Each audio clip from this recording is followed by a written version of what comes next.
جھوٹا الزام نمبر 4، اور یہ عوام الناس کی طرف سے نہیں ہے بلکہ پرٹیکولرلی جن علماء کی طرف سے ہے، صرف وہی اس میں ٹارگٹ ہے۔ عوام الناس اس معاملے میں بری الذمہ ہے، ظاہر ہے وہ تو بیچارے پیچھے لگنے والے ہوتے ہیں، اکثر لوگ کو تو سمجھ نہیں ہوتی، اور اکثر ایسے بھی ہیں جو کتاب و سنت کی دلائل کی روشنی میں الحمدللہ حق بات سے محبت کرنے والے ہیں، جب ان تک بات پہنچتی ہے تو وہ حق قبول کر لیتے ہیں، جیسا کہ پچھلی دفعہ جو میرا لیکچر ہوا اس کے بعد کافی لوگوں نے الحمدللہ حق قبول کیا اس حوالے سے جو پروپیگنڈا کیا جاتا تھا۔ یہ بھائیو چوتھا جو الزام ہے، دور حاضر میں اہل حدیث مکتبہ فکر کے بڑے لیڈنگ ایک مفتی ہیں، جماعت الدعوہ کے پاکستان لیول کے مفتی ہیں، مفتی مبشر احمد ربانی صاحب۔ میں ان کی بڑی عزت کرتا ہوں، میں نے زندگی میں نہ کبھی ان کو دیکھا ہے، نہ کبھی ان سے ملاقات کی ہے، نہ کبھی فون پہ بات کی ہے، لیکن وہ چند ایک ویڈیو کلپس وغیرہ دیکھے ہوں گے۔ تو چونکہ اب انہوں نے بائی نیم مجھ پر الزام لگایا ہے، اس لیے میں بھی ان کا نام لے رہا ہوں بڑے احترام کے ساتھ۔ اور ایک مسلمان کا یہی ایٹیچیوڈ ہونا چاہیے کہ علمی دلائل کے ساتھ لوگوں کی غلطی واضح کرے، اگرچہ انہوں نے انتہائی غیر اخلاقی زبان استعمال کی ہے بغیر کسی تحقیق کے، لیکن میں الحمدللہ جو ہے وہ کتاب و سنت کی پیروی کرتے ہوئے، اخلاقی اقدار کا خیال رکھتے ہوئے اس دائرے کے اندر انشاءاللہ تعالی ان کی علمی گرفت کرنے کی کوشش کروں گا انشاءاللہ تعالی۔ بھائیو، ان کی جو آڈیو ریکارڈنگ ہے اس کے اندر انہوں نے 3 بڑے بڑے جھوٹے الزامات مجھ پر لگائے ہیں۔ وعلیکم السلام ورحمۃ اللہ وبرکاتہ۔ بھائی عبد الحنان، اللہ تبارک و تعالی آپ کو جزائے خیر سے نوازے۔ بات یہ ہے کہ یہ انجینئر محمد علی مرزا جو ہے یہ علم کے اعتبار سے بالکل ناقص ہے، نہ ہی یہ کسی مدرسے کا پڑھا ہوا ہے اور نہ ہی کسی مقتدر عالم دین کے اہل حدیث کے پاس بیٹھ کر اس نے کچھ پڑھا ہے۔ تو جنرلی جیسے چند اردو کتابوں کا مطالعہ کر کے اور بعض ناسبی یا اس طرح کے شیعہ حضرات جو ہیں ان سے یہ متاثر ہو کر اس طرح کی باتیں تقریریں کرنے لگ گیا ہے۔ تو اکابر علماء کو تو چونکہ وہ نیٹ پر یا ایسی چیزوں پر زیادہ بیٹھتے نہیں اور ان چیزوں کا پتہ نہیں ہے جو نیٹ کے اوپر ان لوگوں نے طوفان کھڑا کیا ہوا ہے۔ ابھی یہ کھل کے باتیں کچھ تھوڑی تھوڑی علماء کے سامنے آ رہی ہیں، تو یہ بالکل جاہل آدمی ہے۔ عربی عبارات اگر اس کے سامنے کوئی کتاب بغیر اعراب کا رکھ دی جائے، مجھے نہیں امید کہ یہ کوئی 1-2 لائن بھی صحیح طریقے سے پڑھ سکتا ہو، سمجھنا تو دور کی بات ہے۔ مترجم اردو چند کتابوں کا مطالعہ کر کے اور ادھر ادھر کی باتیں جوڑ جاڑ کے تو اس نے یہ زبان درازی کرنا شروع کی ہوئی ہے۔ تو علماء اکابرین مفتیان تو ایسے لوگوں کے خلاف کتابیں لکھتے شائع کرتے ہیں جو کچھ علم کی طرف منسوب ہوتے ہیں، لیکن وہ لوگوں کو گمراہ کر رہے ہوتے ہیں۔ تو یہ کوئی علم کی صف کا تو بندہ ہی نہیں ہے جس کی، لیکن چونکہ نیٹ ایک ایسا جو ہے نا وہ مقام ہے جہاں پر عام لوگ نہیں بیٹھتے، نوجوان طبقہ زیادہ اس کو استعمال کرتا پڑتا اور منٹوں میں بعد ادھر کی ادھر اڑا دیتے ہیں۔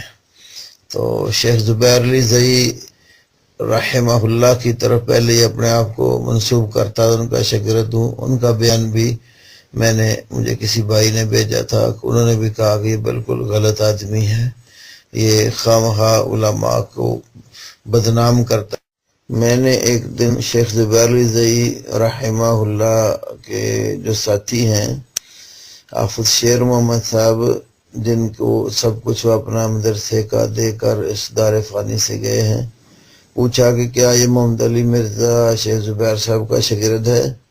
تو ہنستے ہوئے کہتے ہیں ہاں ٹیلی فونک شاگرد ہوگا، یعنی وہ لوگ جو کبھی کسی سے کوئی ٹیلی فون پر مسئلہ پوچھ لیا اور پھر اس مسئلے کی آڑ میں آگے پھر ایسے لوگوں کے سامنے اپنا علم ظاہر کرنے لگ گیا کہ یہ مجھے جیسے بہت کچھ پتہ ہے، 2-4 حدیث کی علماء سے تخریج پوچھ لی اور پھر اس کی بیس کے اوپر جو ہے وہ لوگوں کو بتانا شروع کر دیا کہ یہ روایت ہے، اس میں فلاں راوی ہے، اور اس میں یہ حقیقت میں نہ وہ علم رجال سے کوئی واقف ہے، نہ اس کا علم دین کے ساتھ کوئی مس اور تعلق ہے، تو خود بھی گمراہ لوگوں کو بھی کر رہا ہے۔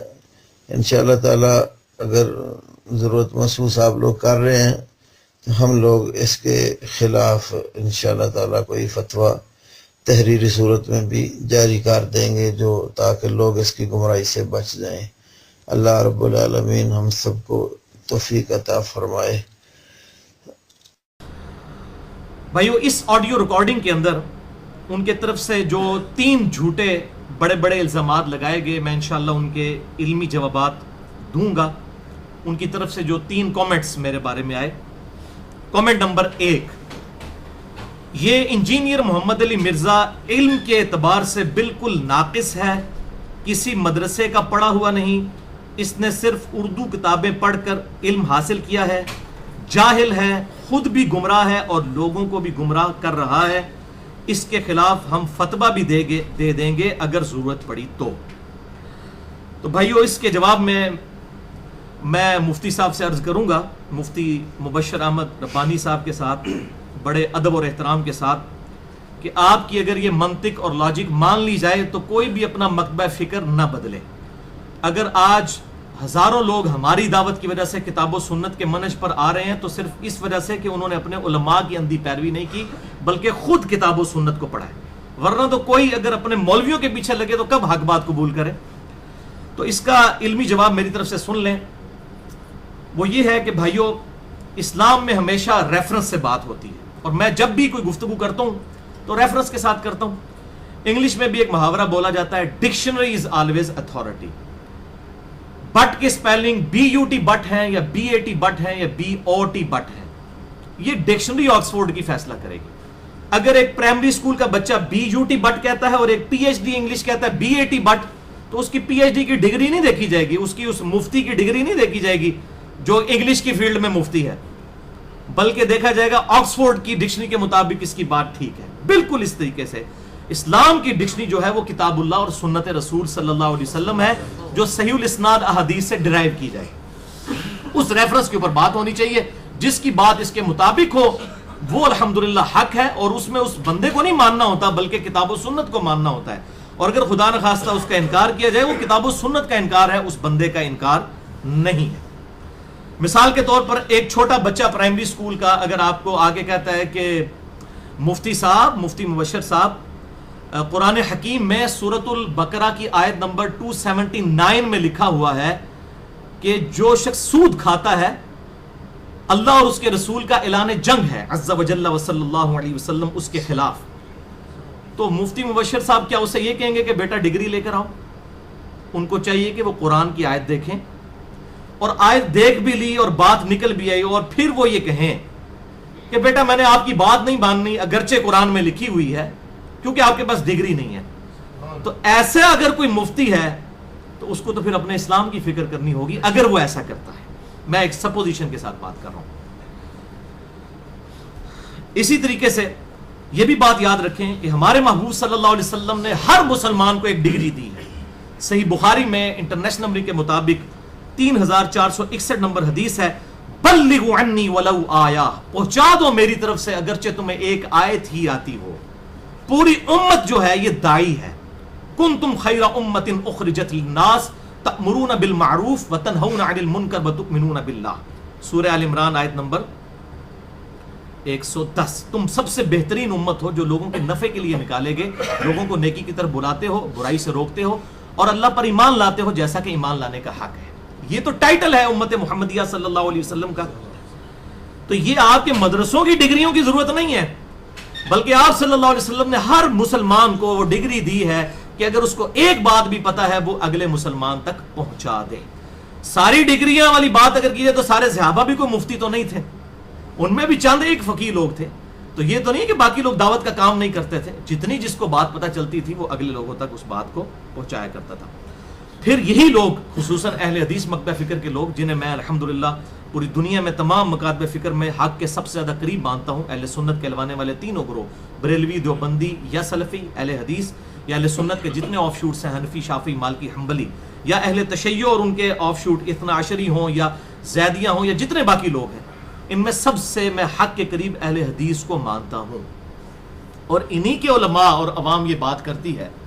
جس صحیح بخاری کے اندر حدیث ہے انٹرنیشنل نمبر کے مطابق 2311 کہ شیطان نے انسانی شکل میں آ کے سیدنا ابو ہریرہ کو آیت الکرسی کا وظیفہ تعلیم کیا، جس کی تصدیق بعد میں آپ صلی اللہ علیہ وسلم نے یوں فرمائی کہ وہ ہے تو جھوٹا تھا جو تجھے 3 راتوں تک اے ابو ہریرہ ملتا رہا، لیکن اس نے بات سچی کی ہے.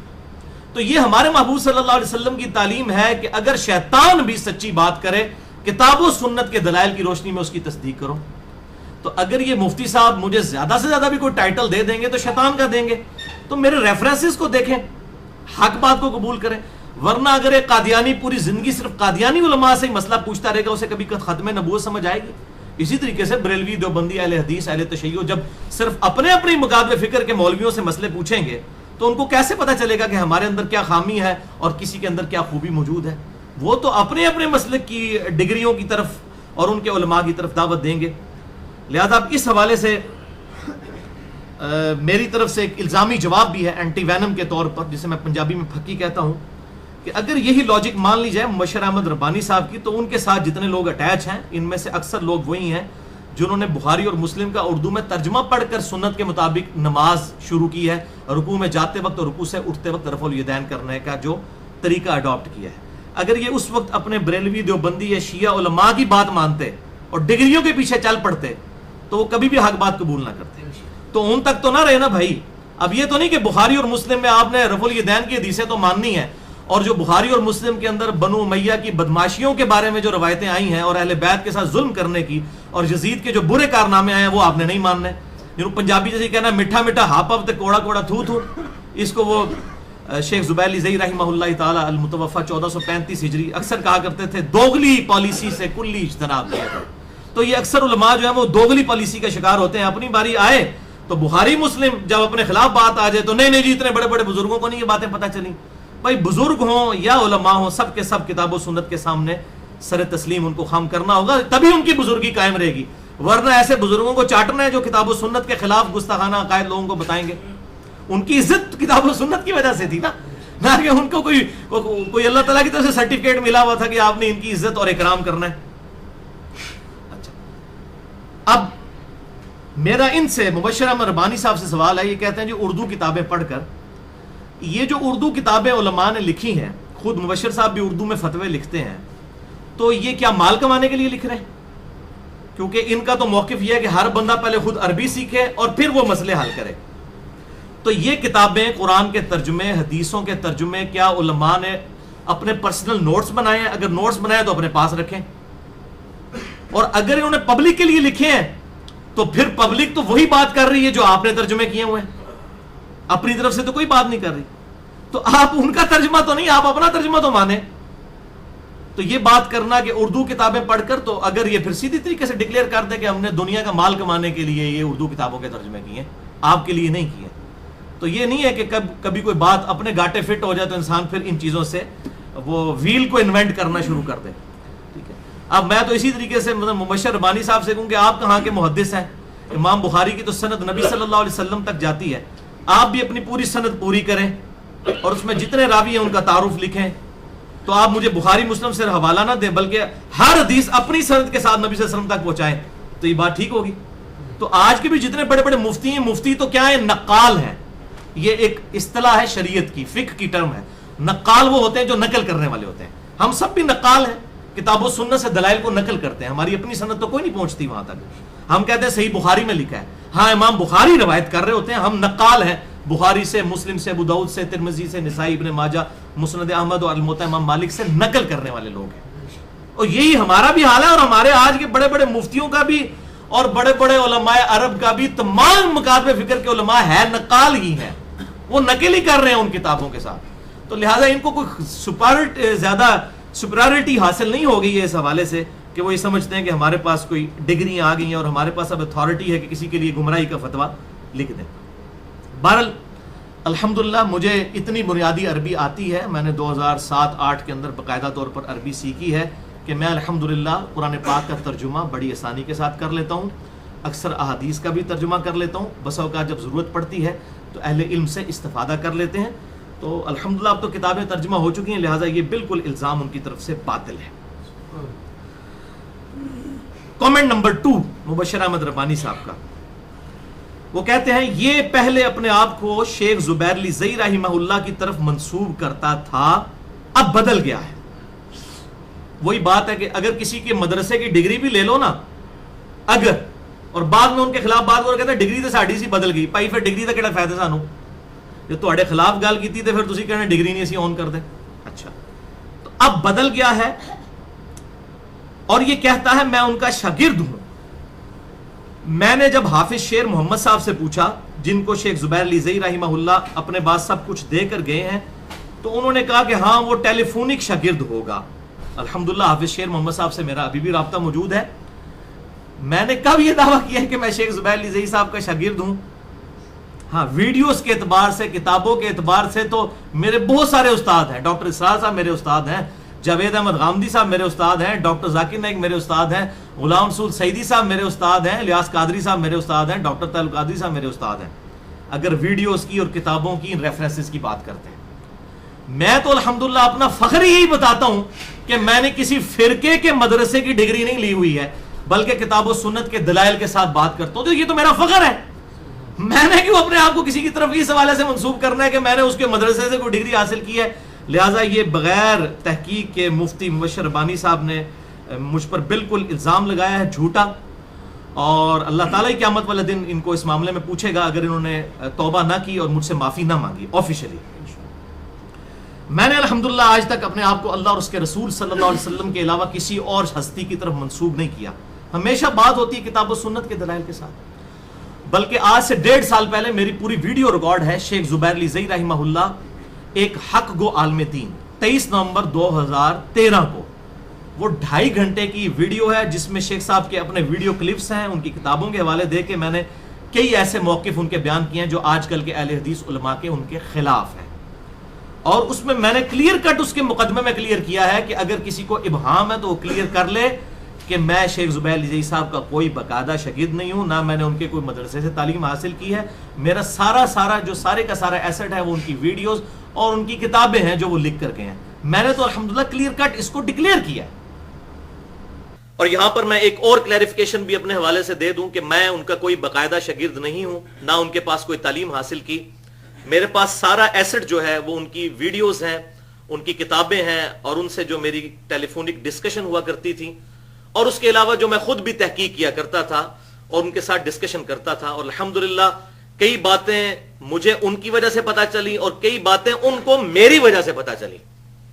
لہٰذا میں ان کا کوئی مقلد نہیں ہوں. ان کی حق گوئی جو ہے انشاءاللہ تعالی اس کو میں ڈیفینڈ کروں گا، اور جہاں جہاں پر مجھے ان سے اختلاف ہے وہ میں وقتاً فوقتاً بتاتا بھی رہتا ہوں الحمدللہ. اور یہ 5 کوسچن آنسر سیشنز ہیں جو میں نے شیخ صاحب کے ریکارڈ کیے خود، بلکہ ان کو اس بات پر ابھارا کہ وہ اپنی ریکارڈنگ کروائیں. اس کا جواب دینے سے پہلے بتاؤں، یہ بن رہے ہیں نا وہ ریکارڈ بھی کر رہے ہیں ویڈیو کا، ہمارے کچھ بھائی اس کو ناجائز سمجھتے ہیں، ہو سکتا ہے نا اس قسم کی جو ہے وہ جدید میڈیا ہے. بہرحال میں نے نہیں کہا تھا، یہ بھائی اپنی مرضی سے آئے، اور یہ وہ بھائی ہیں جو اللہ کے فضل سے بریلوی سے اہل حدیث ہیں. پچھلے سال میرے پاس آئے تھے، اس وقت تحقیق کر رہے تھے. تو یہ تحقیق میں بڑے بڑے میرے خیال میں نام نہ لوں، بہتر ہے ان علماء کے پاس گئے. اور میرے پاس جب آئے الحمدللہ ادھر بھی انہوں نے سب بنایا سوال جواب، وہ ریکارڈ کیا تھا. آپ تو بہت بڑی دعوت یہ دے رہے ہیں، بڑے لوگ اللہ کے فضل سے یعنی ہم سے زیادہ یہ دعوت دے رہے ہیں. اب اس ڈکلیریشن کے بعد بھی اگر کوئی جھوٹا الزام لگاتا ہے تو ہم اسے یہی کہتے ہیں کہ وہ اللہ سے ڈرے اور قرآن کی اس آیت کی طرف رجوع کرے، لعنت اللہ علی الکاذبین، اللہ کی لعنت ہے جھوٹوں پر. اور اگر اس میں وہ کہتا ہے جی مجھے کوئی غلط فہمی ہو گئی ہے تو وہ غلط فہمی بھی قبول نہیں کی جا سکتی. آج سے 1.5 سال پہلے میں نے نہ آج تک اپنی نجی محفل میں نہ کسی ویڈیو ریکارڈنگ میں یہ دعویٰ کیا کہ میں شیخ صاحب کا شاگرد ہوں. تو آپ نے بغیر تحقیق کی بات کی تو سن لیں، سورۃ الحجرات کی آیت نمبر 6 ہے. اعوذ باللہ من الشیطان الرجیم بسم اللہ الرحمن الرحیم یا ایھا الذین آمنوا ان جاءکم فاسق بنبأ فتبینوا، اگر کوئی فاسق آپ کے پاس خبر لے کر آئے اے ایمان والو تو تحقیق کر لیا کرو کہ وہ خبر سچی بھی ہے کہ نہیں. اور بغیر تحقیق کے اتنا بڑے مفتی صاحب اس قسم کا ایکٹ کریں کہ ایک بندے کے بارے میں اتنی گندی زبان استعمال کریں تو شرم تو کرنی چاہیے. صحیح مسلم میں حدیث ہے، اوپر تلے 3 طرق ہیں صحیح مسلم کے مقدمے کے اندر، انٹرنیشنل نمبر کے مطابق 6 نمبر 7 نمبر اور 8 نمبر. آپ صلی اللہ علیہ وسلم نے ارشاد فرمایا کسی شخص کے جھوٹا ہونے کے لیے یہی کافی ہے کہ وہ بغیر تحقیق کے سنی سنائی بات کو آگے بیان کر دے. جھوٹا ہونے کے لیے تو ایسے شخص کو جھوٹا ہونے کا سرٹیفکیٹ میں نے نہیں دیا ہے، نبی صلی اللہ علیہ وسلم نے دیا ہے. جو شخص بغیر تحقیق کے کسی کے اوپر جھوٹا الزام لگاتا ہے. اور قرآن حکیم نے بالکل واضح طور پر فرمایا ہے لعنت اللہ علی الکاذبین، جھوٹوں پر اللہ کی لعنت، والعیاذ باللہ تعالی. کامنٹ نمبر 3 جو مبشر احمد ربانی صاحب نے میرے بارے میں کیا ہے، اب سنیں کیا کہتے ہیں. وہ کہتے ہیں یہ بعض ناسبی اور شیعہ حضرات سے متاثر ہو کر ایسی تقریریں کرنا شروع ہو گیا ہے. ناسبی اور شیعہ حضرات سے متاثر ہو کر میں نے ایسی تقریریں کرنی شروع کر دی ہیں. میں ناسبی اور شیعہ سے متاثر نہیں ہوا، قرآن حکیم اور بخاری اور مسلم سے متاثر ہوا. آپ تو صرف رفع الیدین تک متاثر ہوئے نا، میں نے پوری بخاری پڑھی ہے الحمدللہ، اور مکاتب فکر کے اس کنویں سے باہر نکل کے، ٹھیک ہے، جب تک ہم کنویں میں تھے اس وقت تو ہمیں پتہ نہیں تھا باہر کتنی بڑی دنیا ہے. تو ہم تمام بھائیوں کو دعوت کریں گے کہ اپنے اپنے مکاتب فکر کے کنووں سے باہر نکلیں. باہر بہت بڑی دنیا ہے جس میں آپ کو کتاب و سنت کے دلائل پتہ چلیں گے، حق کیا ہے اور باطل کیا ہے. یہ علم کا میدان ہے اور اس میں جذبات کی کوئی اہمیت نہیں ہے. آپ کو کوئی بات بری لگتی ہے، کتاب اللہ اور سنت کے اندر وہ بات آئی ہے تو بھئی اس کا میرے پاس تو کوئی علاج نہیں ہے. مثال کے طور پر ایک بریلوی کہ جی آپ قل انما انا بشر مثلکم نہ پڑھیں، مجھے برا لگتا ہے، تو اس کا تو کوئی علاج نہیں ہے. قرآن کی آیت تو پڑھنی پڑے گی. اسی طریقے سے کوئی کہے کہ جی وہ جامعہ ترمذی میں جو حدیث ہے کہ سیدنا عمر فاروق رضی اللہ تعالی عنہ نے اپنے دور میں حج تمتع پر پابندی لگائی تو ان کے بیٹے عبداللہ ابن عمر نے مخالفت کی، تو آپ یہ ایسی باتیں نہ کریں، اس میں مجھے حضرت عمر کی توہین کی بو آتی ہے. تو ہم یہی کہیں گے کہ بھائی آپ اپنے دماغ کا علاج کریں، آپ نبی صلی اللہ علیہ وسلم کے ساتھ اپنا تعلق مضبوط کریں. تو یا پھر آپ مان جائیں کہ آپ نبی صلی اللہ علیہ وسلم کے علاوہ بھی کسی اور ہستی کے لیے جو ہے وہ کلیم کرتے ہیں کہ وہ معصوم ہے، اس سے کوئی گناہ نہیں ہو سکتا، اس سے غلطی نہیں ہو سکتی. تو یہ مسئلہ شیعہ یا ناسبی حضرات، ناسبی کہتے ہیں جس کے دل میں سیدنا علی کا بغض، اور شیعہ یا اس کی بھی آپ سمجھ لیں سب سے ورسٹ فارم رافضی وہ ہیں جو صحابہ کرام کے اوپر لعنت کرتے ہیں والعیاذ باللہ تعالی. تو میں کسی سے بھی متاثر نہیں ہوا. آپ کی آسانی کے لیے مبشر صاحب آپ عالم دین ہیں الحمدللہ، میں نے آپ جیسے پڑھے لکھے لوگوں کے لیے اپنا مقدمہ لکھ کر پیش کیا ہے. جسے شوق ہے نا تو میرے یہ ریسرچ پیپر کا جواب دے جو میں نے لکھا ہے. یہ میرا ریسرچ پیپر نمبر 5A ہے، اہل سنت پاک.com پر موجود ہے. ہزاروں کی تعداد میں پوری دنیا میں یہ چھپتا ہے. صرف 4 صفحے ہیں، 2 ورقے، کوئی بڑا نہیں ہے. رافضیت، ناسبیت اور یزیدیت کا تحقیقی جائزہ. اس میں میں نے اپنا مقدمہ پیش کیا. میں تو رافضیوں کے خلاف بھی لکھا ہے، ناسبیوں کے خلاف بھی لکھا ہے، یزیدیوں کے خلاف بھی لکھا ہے. اور یہ دوسرا ریسرچ پیپر ہے میرا، ریسرچ پیپر نمبر 5B، واقعہ کربلا کا حقیقی پس منظر 50 صحیح الاسناد احادیث کی روشنی میں، جو ہماری اہل سنت کی کتابوں میں سے ہیں. اکثر احادیث بخاری اور مسلم اور باقی کتابوں سے موجود ہے. اور الحمدللہ یہ انٹرنیشنل پمفلٹ ہے، عربی میں بھی ہے، انگلش میں بھی ہے اور اردو کے اندر بھی ہے. یہ انٹرنیشنل پمفلٹ ہے. تو یہ آپ پڑھیں، علم کے میدان میں آئیں. جذبات کی تو کوئی اہمیت نہیں ہوتی، علم کے میدان میں آئیں اور الحمدللہ ان باتوں کا جواب دیں تو ہم آپ کے ساتھ ہیں. لیکن اب یہ نہیں کہنا کہ جی گلاں تے صحیح نے پر کرنی نہیں چاہیے دیاں. او ہمارے بھی یہاں حنفی بھائی کہتے ہیں جناب لوگ تو نماز نہیں پڑھتے، آپ رفع یدین کے پیچھے پڑے رہتے ہیں. لوگوں نماز پڑھائیں، رفع یدین کو چھوڑیں. تو جس کو جو بات بری لگتی ہے وہ اپنی مرضی کے مطابق اس قسم کے فتوے لگانا شروع کر دیتا ہے. اور میں یہ بات بھی یہاں پر کلیئر کر دوں، مجھے تو کبھی ان ٹاپکس کی کبھی علی بے نہیں پتا تھی. یہ تو آپ کے مکتبہ فکر کے ایک بڑے اسکالر ڈاکٹر ذاکر نائک نے جب 2009-10 کے اندر وہ یزید کے اوپر قسطنطینیہ کی بشارت فٹ کی امام ابن تیمیہ کی اندھی تقلید کرتے ہوئے بالکل غلط طریقے سے، تو میں نے ان کے جواب میں جب تحقیق کی، یہ پمفلٹ تو میں نے اس وقت لکھا تھا، ان کو انگلش میں ای میل بھی کی تھی. اب الحمدللہ ان کا بیٹا جو ہے وہ میرے ایک ویڈیو سننے والے اسٹوڈنٹ ہیں، قاسم بھائی راولپنڈی کے اندر، ان کے ساتھ ان کا بیٹا فارق نائک پڑھتا ہے امام محمد بن سعود یونیورسٹی ریاض میں، ان کے ہاتھ میں بھی دیے ہیں یہ پمفلٹ، ان کے گھر تک پہنچ چکے ہیں الحمدللہ اس چھوٹی عید کے اوپر. ہم تو پازیٹیولی بات پہنچا دیتے ہیں. ان کے یہاں پر ایک ریسرچ سینٹر کے ہی اشرف محمدی صاحب آئے تھے کچھ عرصہ پہلے اسلام آباد، تو میں نے ان کے ہاتھ میں بھی یہ پمفلٹ دیے تھے. تو ہم پازیٹیولی یہ بات پہنچا رہے ہیں. ڈاکٹر ذاکر نائک نے جب یہ بات کہی اس وقت تو کسی اہل حدیث عالم نے ان کا رد نہیں کیا، نہ انڈیا کے اندر نہ پاکستان کے اندر کسی ایک نے رد کیا ہو. تو جب ہم نے تو اس کا رد کیا ہے، بات پہلے انہوں نے اٹھائی ہے. آپ ہمیں جوتیاں بھی مارتے ہیں، ہمارے رونے پہ بھی پابندی لگاتے ہیں اور کہتے ہیں یہ مسئلے اٹھاتا ہے. مسئلے تو انٹرنیشنل لیول پہ اٹھ گئے. ڈاکٹر ذاکر نائک کی میں بڑی عزت کرتا ہوں، میں ان کو کئی معاملوں میں اپنا استاد سمجھتا ہوں، میں نے ان سے بہت کچھ سیکھا ہے ان کی ویڈیوز کے ساتھ، لیکن علمی اختلاف اپنی جگہ. میں اب مفتی صاحب کی طرح ان کو جاہل، گمراہ اور اس قسم کے سرٹیفکیٹ نہیں دوں گا کبھی بھی، نہ ہی میرا ظرف ہے کہ میں ایسی بات کروں. تو ڈاکٹر ذاکر نائک نے یہ بات کی تو ہم نے ان کے جواب میں بات کی.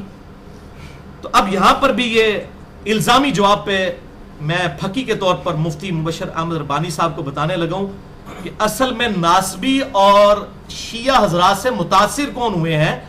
آپ کے روحانی باپ بہت بڑے عالم دین امام ابن تیمیہ المتوفا 728 ہجری، وہ ناسبیوں اور شیعہ سے متاثر ہو کر انہوں نے غلو کیا ہے اہل سنت کے عقائد کے اندر. اور میں حوالہ دینے لگا ہوں ان کی سب سے مشہور کتاب منہاج السنہ کی، آپ 7ویں جلد پڑھ لیں، صفوں کے صفحے انہوں نے کالے کیے ہیں صرف ایک حدیث کو ضعیف ثابت کرنے کے لیے. اور بعض اوقات انہوں نے اس کو کہہ دیا یہ جھوٹی روایت ہے اور وہ حدیث وہ ہے جو حدیث سے متواتر ہے. میرا یہ چیلنج ہے، ابن تیمیہ سے پہلے نہ ابن تیمیہ کے بعد آج تک کسی نے اس حدیث کو ضعیف، کیا اس کو مطلب صحیح حدیث تک بھی نہیں بلکہ متواتر حدیث کہا ہے. من کنت مولاہ فہذا علی مولاہ، جس کا مولا میں اس کا مولا علی، جس کا جگری یار میں اس کا جگری یار علی.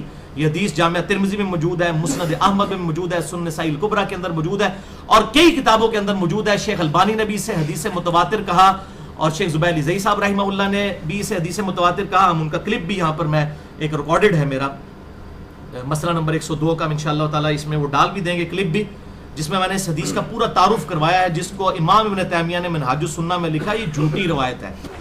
بہرحال یہاں پر میں ایک حدیث ضرور بیان کروں گا کہ ہمارے محبوب امام کائنات سید الاولین والآخرین شفیع المذنبین رحمت للعالمین سیدنا و مولانا امام اعظم محمد رسول اللہ صلی اللہ علیہ وآلہ وسلم نے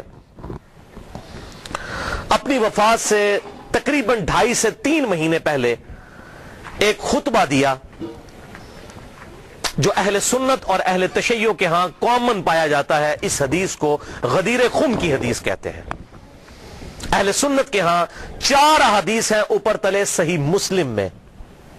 انٹرنیشنل نمبر کے مطابق فضائل علی والے چیپٹر میں صحیح مسلم میں 6225 6226 6227 اور 6228 4 طرق امام مسلم رحمہ اللہ تعالی فضائل علی والے چیپٹر میں لے کر آئے. غدیر خم کی حدیث کہ آپ صلی اللہ علیہ وسلم نے حجۃ الوداع سے واپسی پر 18 ذوالحجہ کو خم نامی گاؤں میں پانی کے لیے پڑاؤ کیا اور آپ صلی اللہ علیہ وسلم نے کنکلوڈنگ گفتگو وہاں پر کی. آپ صلی اللہ علیہ وسلم کے لیے اونٹ کے پالان کا ممبر تیار کیا گیا. آپ صلی اللہ علیہ وسلم نے صحابہ اکرام کو مخاطب کیا اور کہا کہ اے لوگوں آگاہ ہو جاؤ، میں بھی ایک انسان ہوں، قریب ہے کہ اللہ کا قاصد یعنی موت کا فرشتہ میرے پاس آئے اور میں اس کی دعوت قبول کر لوں. ہر شخص نے دنیا سے جانا ہے، میں نے بھی جانا ہے. میں اپنے بعد تم میں 2 بھاری چیزیں چھوڑ کر جا رہا ہوں. ان میں سے پہلی چیز اللہ کی کتاب ہے، اس میں ہدایت ہے، اس میں نور ہے.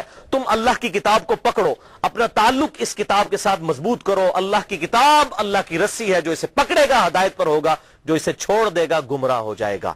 وَاعْتَصِمُوا بِحَبْلِ اللَّهِ جَمِيعًا وَلَا تَفَرَّقُوا، یہ ہے اللہ کی رسی. اور پھر زید ابن ارقم کہتے رہے آپ صلی اللہ علیہ وسلم ہمیں ترغیب دلاتے رہے اللہ کی کتاب اللہ کی کتاب اللہ کی کتاب. اس کے بعد آپ صلی اللہ علیہ وسلم نے ارشاد فرمایا دوسری چیز بھاری چیز میرے اہل بیت ہیں. میں اپنے اہل بیت کے معاملے میں تمہیں اللہ کا خوف دلاتا ہوں، میں اپنے اہل بیت کے معاملے میں تمہیں اللہ کا خوف دلاتا ہوں، میں اپنے اہل بیت کے معاملے میں تمہیں اللہ کا خوف دلاتا ہوں. لیکن امت نہیں ڈری. اور یہ حدیث ہے صحیح مسلم میں، جو اہل سنت کے بڑے بڑے علماء کو بھی نہیں پتا کہ صحیح مسلم میں یہ 4 حدیثیں ہیں. کیوں؟ ان کو وہ حدیث بتائی جاتی ہے جو ہماری مین سٹریم کی کتابوں میں بھی نہیں ہے، باہر ہے، المستدرک للحاکم میں، اس سے بہت کمزور درجے کی روایت ہے، حسن درجے کی ہے، اس سے بہت کمزور ہے وہ، یہ تو مسلم کی حدیث ہے۔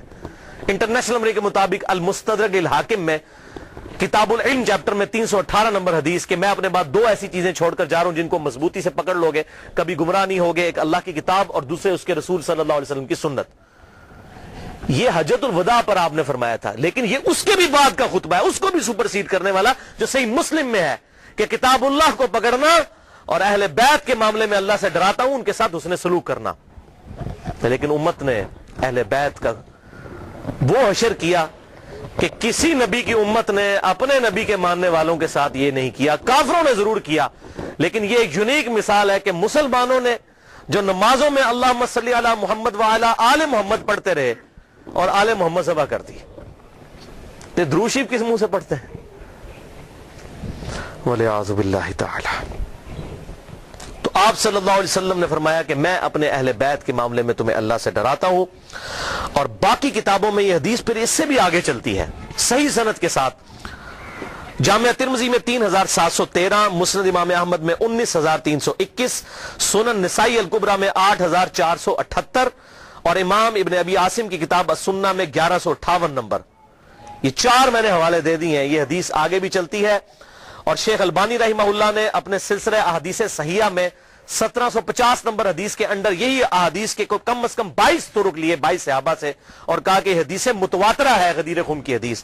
اور شیخ زبیر علی زئی صاحب نے بھی مشکات کی تحکیم کے دوران 6091 نمبر حدیث اور 6103 نمبر حدیث کے فٹ نوٹ پہ لکھا کہ یہ حدیث متواترہ ہے غدیر خم کی حدیث، جو آگے بھی چلتی ہے کہ پھر آپ صلی اللہ علیہ وسلم نے سورۃ الاحزاب کی آیت نمبر 6 تلاوت کی، النبی اولا بالمؤمنین من انفسہم وازواجہ امہاتہم، نبی صلی اللہ علیہ وسلم مومنین کی جانوں پر ان کی جانوں سے بڑھ کر حق رکھتے ہیں، اور نبی کی بیویاں امت کی مائیں ہیں۔ پھر آپ صلی اللہ علیہ وسلم نے صحابہ کرام سے مخاطب ہو کر کہا غدیر خم پر، اے میرے اصحاب، اس آیت کی روشنی میں کیا تم گواہی دیتے ہو کہ اللہ تمہارا رب ہے؟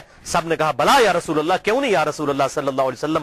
پھر آپ صلی اللہ علیہ وسلم نے فرمایا کہ کیا تم اللہ اور اس کے رسول کو سب سے بڑھ کر محبوب رکھتے ہو اس آیت کے تحت؟ سب نے کہا یا رسول اللہ کیوں نہیں۔ پھر آپ صلی اللہ علیہ وسلم نے مولا علی کا ہاتھ پکڑا وہاں پر غدیر خم پہ، اور یوں صحابہ کے درمیان بلند کیا، پھر آپ نے کہا من کنت مولاہ فہذا علی مولاہ، پھر جو مجھے دلی محبوب رکھتا ہے وہ علی کو بھی دلی محبوب رکھے، جس کا مولا میں اس کا مولا علی۔ اور پھر اسی حالت میں آپ نے فرمایا اے اللہ اس سے محبت رکھ جو علی سے محبت رکھے، اس سے بغض رکھ جو علی سے بغض رکھے۔ اس موقع پر آپ صلی اللہ علیہ وسلم نے ارشاد فرمایا۔ تو مولا کا مطلب ہے دلی محبوب، مشکل کشا، حاجت روا نہیں۔ مولانا ہم اپنے مولویوں کو جو کہہ رہے ہوتے ہیں مولانا، اس کا کیا مطلب ہوتا ہے؟ ہمارے دلی محبوب۔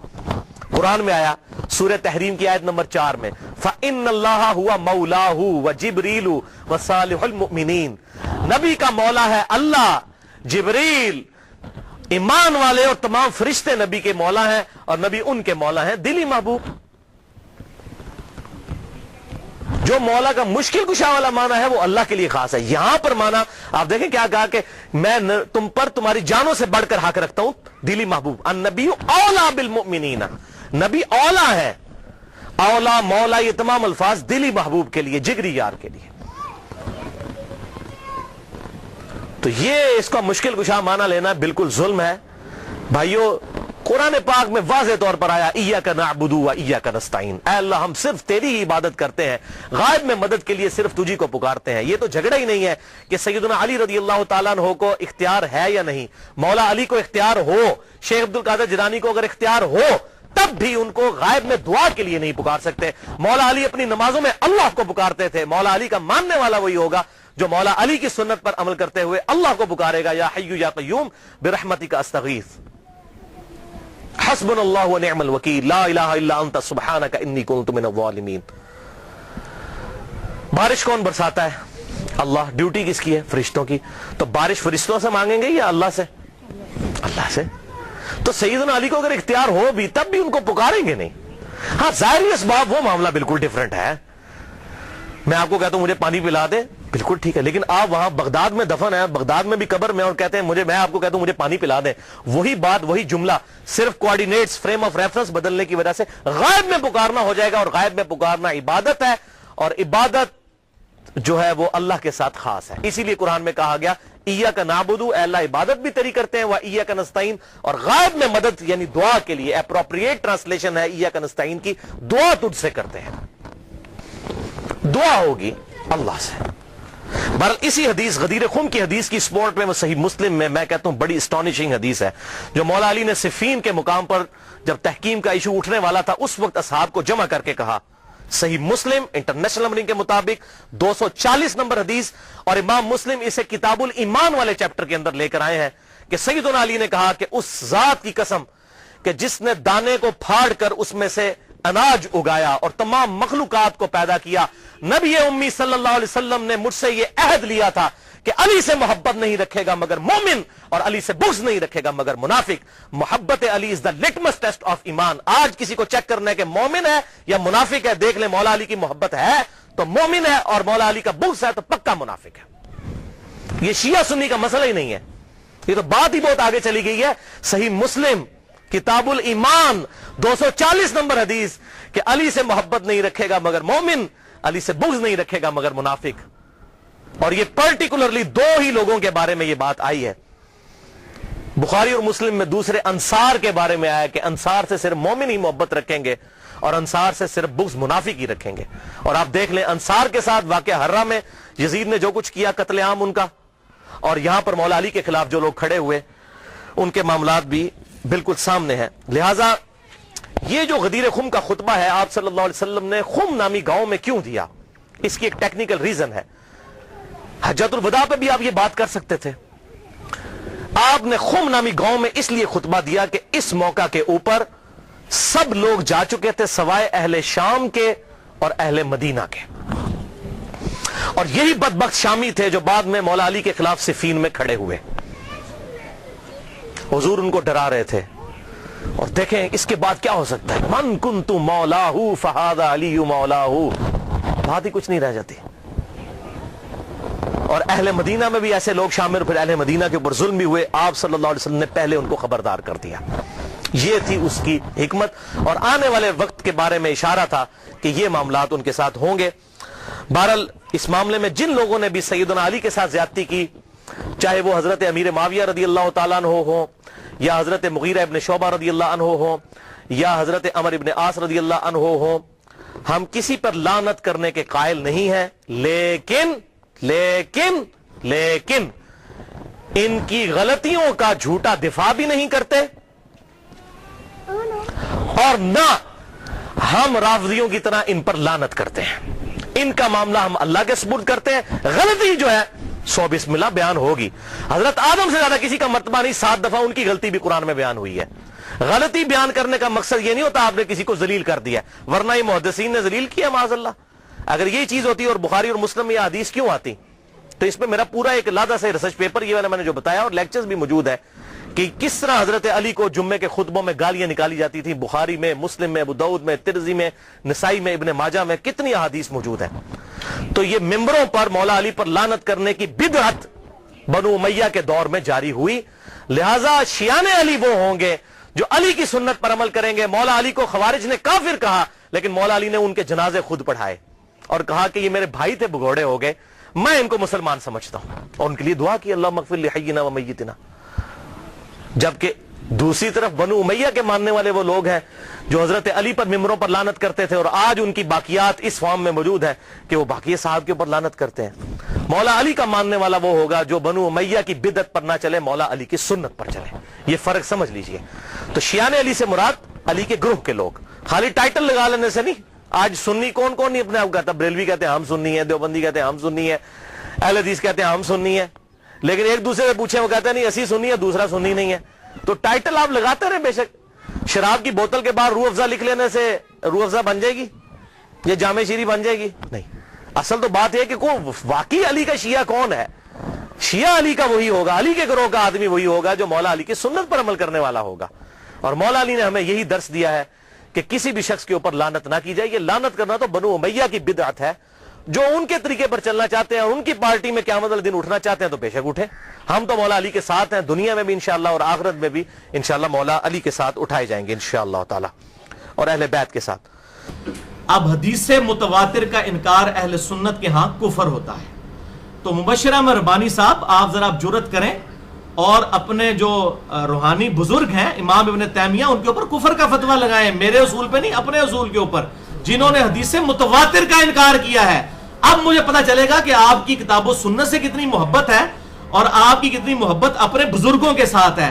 جو آپ باقیوں کہتے ہیں جی لوگ کتاب و سنت کے مقابلے پہ اپنے بزرگوں کو نہیں چھوڑتے, تو اب آپ پہ بھی امتحان آ گیا. ایک اپنا بابا اپنا قربان کرنے کے لیے تیار ہو جائے نا, جس نے حدیث متواتر کا انکار کیا ہے. امام ابن تیمیہ المتوفی 728 ہجری, انہوں نے منہاج السنہ کے اندر حدیث متواتر کا انکار کیا ہے. اور یہ الحمدللہ میرے ریسرچ پیپر جو ہیں ان کے اندر بالکل مقدمہ اہل سنت کا میں نے واضح کیا ہے. میرا ای میل ایڈریس ہے mirza_95@yahoo.com, اس پہ مجھے ای میل کر کے اس کا PDF بھی آپ منگوا سکتے ہیں. تو بھائیو یہاں پر یہ یاد رکھیں, یہ کوئی چھوٹا معاملہ نہیں ہے سیدنا علی کے بارے میں اس طرح کی بات کر دینا اور ان کے ساتھ بغض کا اظہار کر دینا. صحیح سند کے ساتھ فضائل صحابہ احمد بن حنبل کی کتاب ہے, اس میں 2 روایتیں موجود ہیں. پہلی روایت ہے سیدنا علی رضی اللہ تعالیٰ عنہ کہتے ہیں کہ میری وجہ سے 2 فرقے گمراہ ہوں گے, ایک میری محبت میں غلوف کر کے اور ایک میری دشمنی میں غلوف کر کے. اور دوسرا طرق اس کا آتا ہے, ایک اور طریق, کہ میری وجہ سے 2 فرقے دوزخ میں جائیں گے, ایک میری محبت میں غلوف کر کے اور ایک میری دشمنی میں غلوف کر کے. یہ حدیث موقوف ہے, فضائل صحابہ امام احمد بن حنبل کی کتاب. اس کی مرفوع روایت بھی طبرانی میں رسول اللہ سے بھی موجود ہے صلی اللہ علیہ وسلم, لیکن وہ روایت ضعیف ہے. یہ روایت صحیح ہے, اور ظاہر ہے سیدنا علی کو یہ غیبی خبر آپ صلی اللہ علیہ وسلم کے بتانے سے ہی پتہ چلی ہے. یہی محدثین کا اتفاق ہے, جب کوئی غیبی خبر کوئی صحابی بیان کرے گا وہ موقوف ہوتی ہے آپ صلی اللہ علیہ وسلم کے بتانے پر. تو یہ سیدنا علی سے نفرت کی وجہ سے, بغض اور محبت کی وجہ سے 2 فرقے دوزخ میں جائیں گے. اہل سنت تو درمیان میں ہے. اب میں یہ پوچھتا ہوں کہ ہمیں تو یہ پٹی پڑھائی جاتی ہے جی یہ رافضی جو ہیں یہ محبت میں غلوف کرتے ہیں, تو میں یہ پوچھتا ہوں یہ دشمنی میں غلوف کرنے والے کون ہیں اور یہ قیامت تک پیدا ہوں گے؟ ذرا اپنی صفوں میں ہم تلاش کریں نا. ناسبی گھسے ہوئے ہیں, اور اکثر ناسبی تو اہل حدیث کے یہاں ہی گھسے ہوئے ہیں, اگرچہ اہل حدیث ان کو آن نہیں کرتے, لیکن پھر ان کی مسجدوں میں نمازیں بھی پڑھاتے ہیں, ان کی مسجدوں کے خطیب بھی ہوتے ہیں. یہ ہمارے اکیڈمی کے بالکل پاس وہ سب سے بڑا خبیث ناسبی فیض عالم صدیقی, جس نے پوری دنیا کے اندر ناسبیت جو ہے وہ پھیلانے کے لیے کوشش کی ہے, وہ اہل حدیث مسجد کا امام تھا. ابھی اس کا بیٹا سرگودا کے اندر ایک اہل حدیث مسجد میں امامت کرتا ہے نا. تو اپنی جو چارپائی کے نیچے بھی ڈنڈا پھیرنے کی ضرورت ہے کہ یہ ناسبی گھسے تو نہیں ہوئے ہم اہل سنت کے اندر, پھر پتہ چل جائے گا. اور رافضیوں کو پیٹتے رہتے ہیں, ہمیں تو نہ رافضیوں کے ساتھ کوئی ہمدردی ہے اس اعتبار سے, اور نہ ناسبیوں کے ساتھ ہمدردی ہے. ہمیں ہر کلمہ کے ساتھ ہمدردی ہے اس حوالے سے کہ وہ اپنی اصلاح کر لے, چاہے وہ کسی بھی مکتبہ فکر کے ساتھ ہو, اور وہ الحمدللہ حق بات کو قبول کرے. تو بہرحال یہ وہ بات یہ ہے کہ اپنے اوپر جب بات آتی ہے تو پھر پتہ چلتا ہے کہ حق قبول کرنا کتنا آسان ہے. تو میں الحمدللہ مسئلہ نمبر 102 کا ویڈیو کلپ بھی اس میں ڈال دوں گا, جس میں میں نے حدیث غدیر خم, حدیث متواتر, اہل سنت اہل تشیع کے درمیان جو کامن ہے, من کنت مولاہ فہذا علی مولاہ, اس کی پوری تحقیق میں اس میں انشاءاللہ تعالی بیان کر دوں گا. اس کے بعد مبشر احمد ربانی صاحب کے اوپر ہے وہ حق بات قبول کرتے ہیں یا نہیں کرتے. ہم زبردستی تو حق گھول کے نہیں کسے پلا سکتے. تو یہ علم کا میدان ہے. مبشر صاحب یہ سنیں اور آپ کو پتہ چلے کہ حق کس چیز کا نام ہے اور حق پرستی کس چیز کا نام ہے.